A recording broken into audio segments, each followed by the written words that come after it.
One of the major challenges when trying to figure out what's gone on in this world is that you will find no quote unquote ancient history that hasn't already been defiled by myth. And so what ends up happening is people spend lifetimes trying to correlate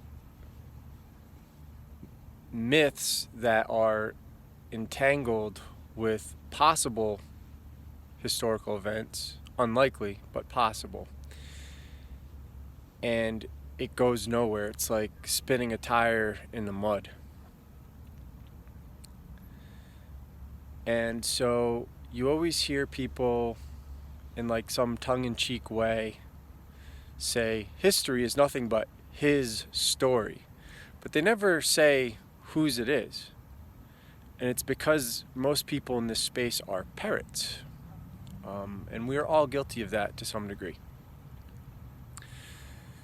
That being said, where you really see that occur is with the quote-unquote first historian, Herodotus. And so it's his story that became the history of the quote-unquote Occident, modern Occident, whatever you want to call it, the last couple millennia. And what people don't understand is a lot of these scholars were given texts and stories from India that they didn't have the astrological knowledge to decipher or to understand what it was they were looking at. And I think that is what is so significant about my work, is I do give you that tool. I do give you that skill set. So you know what you're looking at, even if you've no prior information about whatever culture or scripture or text you're looking at. With the skill set that I give you, you can decipher it for yourself. All you have to do is be able to understand the language that you're looking at.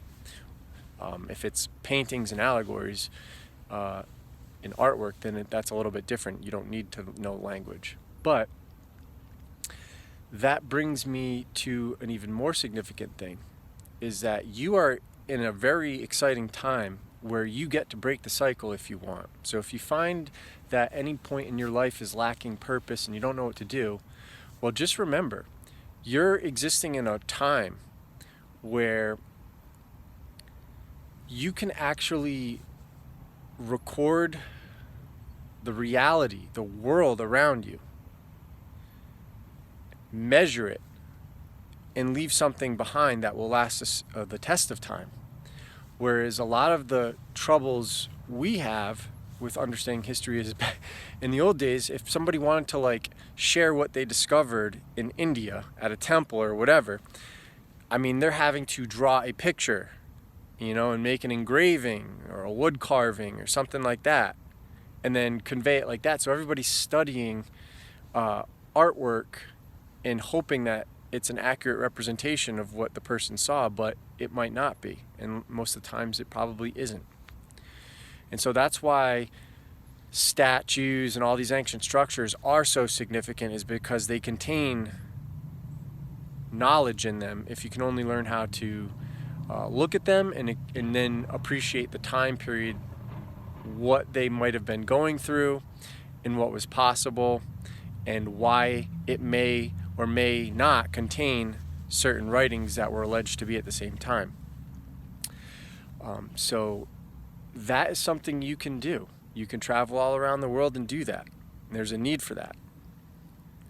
And I just wanted to put that out there because,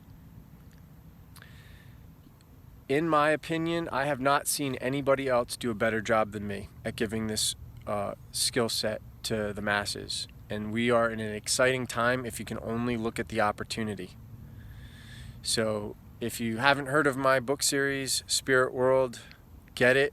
It's basically a journey from today in the modern era, in the Western world, America, etc., all the way back to Europe, all the way to North Africa, Mesopotamia, and subsequently the Orient.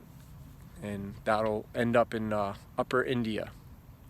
And so without astronomical knowledge in astrology, most people who look at these histories, even though they know it's fantastical and there's something about it that couldn't be realistic, they're confined and not able to understand the real meaning. So what ends up happening, though, is smart people look at this and they can say, okay, this is obviously not real history, but it shares the same symbolism that I'm finding in this culture. And then it goes back to further east to this culture. And so that's what can be done.